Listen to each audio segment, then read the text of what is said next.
안녕하십니까. 소공TV 박병희 중개사입니다. 지금 왜 계속 복장이 똑같은지, 제가 처음에 말씀드렸어요. 이게 제가 시간이 좀 안 되다 보니까 이제 어쩔 수 없이 이렇게 좀 모아서, 어, 지금 일요일이거든요, 사실. 일요일 날 쫙 모아서 한꺼번에 찍고 있어요. 그러니까 여러분들 그 부분 좀 이해해 주시고, 분량이 너무 길면 또 사람들이 지루하기 때문에 중간중간 이렇게 주제별로 나눠서 얘기하니까, 그 부분 양해해 주시기 부탁드립니다. 자, 오늘 말씀드릴 게 뭐였냐면요. 40대, 50대 아저씨 중개사분들이 이제 계속 취업이 실패하다 보니까 아유, 그냥 이거 아무 데나 가야겠다. 이렇게 했을 때 사기당하기 딱 좋은 유형 세 가지 중에 지금 세 번째입니다. 세 번째 내용 들어가겠습니다. 자, 세 번째 내용은 뭐였냐면요. 사실 이런 거였어요. 그러니까 계속 취업이 안 되다면 사람이 나중에는 악에 맞춰요. 그러면서 뭘 하게 되냐면 아유, 차라리 내가 개업을 해버릴까 보다. 그러면 개업을 하게 돼요. 그때 권리금 사기를 당합니다. 자, 40대, 50대 분들이 개업을 하는 방향. 그러니까 내가 도저히 취업이 안 돼. 그렇다고 내가 이렇게까지 하면서는 아닌 것 같아. 내가 그냥 한번 해볼래. 그러면 그거에 대한 영상은 또 제가 준비를 해드릴게요.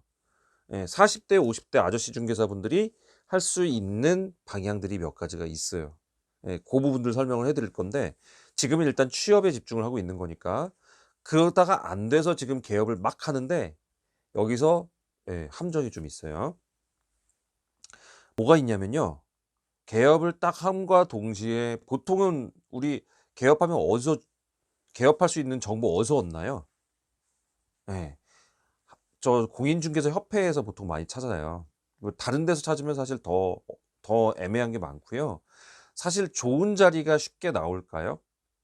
예를 들어서 딱 봐도 입지도 좋고 목도 좋고 딱 봐도 너무 잘 나와. 여기는 이 정도 전월세면은 얼마 정도 나오겠어. 이게 딱 틀이 나오는 곳들 이런 데는 잘 나올까요? 나와도 무진장 비싸고요. 예. 왜냐면 보통 권리금을 어떻게 하냐면요. 싼 거는 기본이 있어요, 기본. 그러니까 아파트는 3천 이하로는 안 나와요. 3천이 기본이에요. 그러니까 어디서 권리금 3천 부른다 그거는 제일 안 되는 곳이란 뜻이에요. 그걸 아셔야 돼요. 싼 게 비지떡이에요, 이 바닥에서는. 그런데 비싼데도 비지떡인 경우를 조심하셔야 된다는 거죠. 그죠? 자, 싼 게 비지떡인 거는 이제 조심을 하셔야 되는 게 보통 권리금 책정을 어떻게 하냐면요. 되게 비싸다. 그러면 이유가 있어요. 그러면 여러분들 보셔야 될 게 거기가 진짜 그 정도 계약이 나오는지를 봐야 돼요. 자, 만약에 1억을 권리금만 그러니까 보증금 빼고 권리금만 1억을 부른다. 그러면요. 거기는 1년 내에 1억을 벌 수 있는 곳이에요. 연매출 1억이 이상 나오는 곳이에요. 그러기 때문에 1억을 부르는 거예요. 2억을 부른다 그럼 연매출이 2억 이상 나오는 곳이에요. 그러면 그걸 뭘로 준 거예요? 계약서를 좀 보여 달라고 해야죠. 근데 계약서 그런 거 보여주는 거 아니라 이러면은 그거는 안 보는 거예요. 보통 내가 계약서 까 가지고 1억 이상 나올 수 있다. 보증금 그래서 1억 보증금 내가 권리금을 1억 말하는 거다.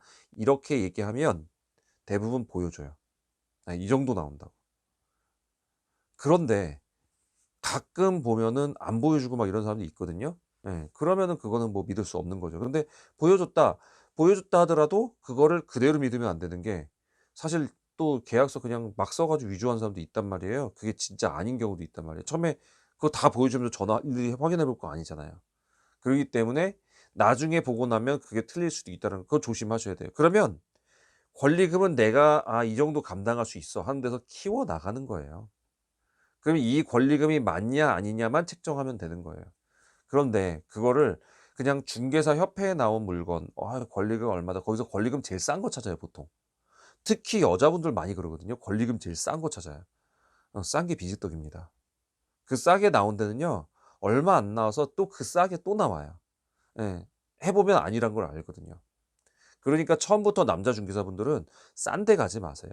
대신에 비싼 데를 갈 때 이유 있는 비싼 데를 가셔야 돼요. 그거를 찾는 방법인데 아까 말씀드렸지만 그 계약서를 보라고 했잖아요. 그런 방법이 일단 첫 번째인데 오늘은 이제 주제가 사기를 안 당하는 방법이니까 그 사기적인 유형이 뭐냐면 거기에 이상하게 중개사가 자기가 넘기는 게 아니라 다른 지인 쪽이다. 또는 열어봤더니 중개사무소가 몇 개가 나와요. 그런 데는 중개업소만 전문으로 중개하는 컨설턴트들이에요. 네. 그런 데가 있어요. 네. 제가 아시는 분이 거기다 팔려고 이제 내놓으려고 해 봤어요. 왜냐면 중개사 왜 그런 짓을 왜 이렇게 딴 데다 내놓냐면요. 자기 지역에서 자기가 내놓는다는 얘기가 돌잖아요. 그러면 이제 사람들이 이제 거기랑 안 하려고 하게끔 막 유도를 하면서 소문을 퍼뜨려요.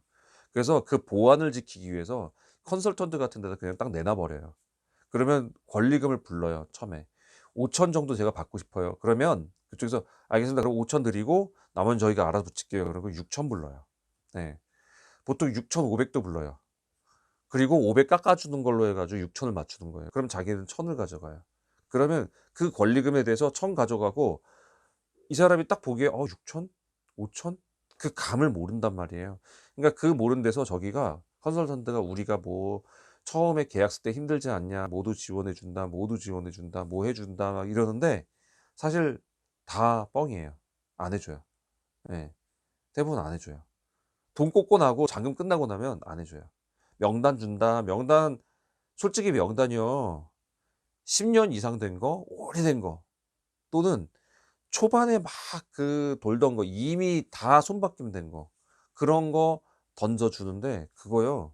그냥 가서 어디서 구할 수도 있어요, 하는 사람들은. 근데 사실 무용지물이잖아요. 명단 준다. 뭐 명단이 다 나오는 것도 아니고. 그죠? 그래서 고런 거에 현혹돼 가지고 컨설턴트에서 막 하는 분 계시는데 중개사 협회에 이 사무소가 바로 옆 사무소 예를 들어서 조용히 저희 거 팔아 주자면 옆 사무소 내는 경우는 있어요. 근데 그런 경우 말고 이 사무소도 있고 저 사무소도 있고 심지어 자기 지역이 아니라 이 지역 저 지역 어느 지역 막 여러 가지 광범위하게 중개 사무소를 막 이렇게 해 놓은 데는 거의 99.9%가 컨설턴트예요. 그런 사람들 하면 권리금을 걔네가 만약에 1 억을 부른다 그러면 8천 정도 되는 거고요. 거기가 한 뭐 5천 부른다 그러면 3천 정도 되는 거예요. 그러니까 거기서 그런 데서 속지 말라는 거예요. 그리고 컨설턴트가 다 막 이게 화려한 말로 이렇게 해라 저렇게 해라 막 속여요. 그렇기 때문에 저는 그거를 별로 추천드리고 싶진 않아요. 만약에 본인이 정말 가야 된다. 내가 이거 개업을 하기로 했다. 그러면 찾아보셔야 돼요, 직접. 발품 팔고 찾아보는 수밖에 없어요. 요새 손품 팔면서 뭐 인터넷 본다고 그러죠. 근데 중개사분들 아실 거예요. 그 왜 요새 젊은 사람들 원룸 뭐 이런 거 찾을 때 직 못 쓰고 다 못 쓰고 이러죠. 예. 예. 그런 거 쓰는 게 뭐 네이버에 다 나와 있다. 웃기는 소리예요, 그거. 네이버에 다 올립니까? 예. 진짜 좋은 물건 네이버에 안 올려요. 자기만 몰래 팔지. 예. 광고 안 올립니다. 근데 보면 다 올리는 줄 아는 모양이던데 그래서 이거 보면 다 나와요 그러는 줄 아는데 아니에요. 중개사분들 진짜 좋은 물건요. 자기가 사거나 아니면 가까운 사람들한테 먼저 주고요. 발품 팔지 않으면 사실 좋은 물건 찾기 어려워요. 그래서 중개사하고 친해져야 되는 거고 중개사 자주 들러줘야 되는 거고요. 중개사하고 친분을 쌓아놔야 그 사람이 좋은 거 나오면 알려주는 거예요. 그런데 무슨 이걸로 다 된다? 핸드폰으로 다 된다? 아니에요. 그러면 보세요. 이게 보안을 더 생명처럼 생각하는 중개업계에서는 정말 좋은 데가 이런 데서 나오는 걸까요? 아니면 내가 발품 팔아야 나올까요? 정답이 뭐가 필요해요? 다 얘기했잖아요. 그냥 일반 물건도 발품 팔아야 나오는 좋은 물건 나오는 판국에 중개업소를 그것도 내가 가서 영업을 해야 되는 곳을 그냥 이런 데서 찾겠다고요? 핸드폰으로? 네, 그러지 마시라고요. 돌아다니면서 직접 물어보는 거예요. 돌아다니면서 얘기해 보고요. 돌아다니면서 제일 좋은 자리 들어 가지고 물어보는 거예요. 자, 이거 물어보고 확인하고 좋은 자리 한번 찾아보는 방법은 제가 다음 시간에 쭉 또 연재해서 설명을 드릴게요. 하지만 꼭 발품 파셔야 됩니다. 뭐 손가락 품? 말도 안 되는 소리예요. 보십시오. 그거 하는 사람 좋은 거 나오나. 그리고 그런 사람들은 한번 보고 말아요. 왜냐면 사람에 대한 유대 관계가 쌓여 있질 않아요. 핸드폰만 보면 기계만 보는 사람들이기 때문에. 그런 사람은요. 한 번 하고 두 번 한다는 보장도 없어요. 그러니 중개사가 그 사람들한테 잘할까요? 아니면 한 번 보고 말 사람 그러고 말까요? 예, 후자가 된단 말이죠. 당연히 여러분들은 발품 파시면서 내가 창업할 곳 어떤 곳인지 일일이 조사하면서 나가야 돼요. 그래야 내가 옥석을 가리는 지혜가 나오고요. 좋은 곳을 이게 컨설턴트 나온 곳에서 좋은 곳 있어요. 그럴 수 있어요. 그러면 그것도 방법은 다 있어요. 그러니까 보는 눈을 키워야 돼요. 그럴 때까지 급하게 마음먹으면 안 돼요. 그러니까 방향과 설정을 조금 나눠서 해 드릴 테니까 고거는 다음으로 연결드릴게요. 어쨌든 한 협회 구인란이 아니죠. 중개업소 이제 양도하는 곳 그 게시판에 한 군데서 막 여러 군데 막 이렇게 올리는 곳 그런 데는 컨설턴트입니다. 100% 덧붙입니다. 예 고거 알고 계시면 돼요. 자 오늘 소구TV 여기까지 준비했습니다. 자 3 가지 사기당하지 말라고 제가 알려드렸어요. 이 3 가지 말고도 좀 더 있는데 요런 곳은 피하세요라는 것들로 제가 다음번에 쭉 알려드릴 거예요. 자 40-50대 아저씨 중개사분들 화이팅입니다.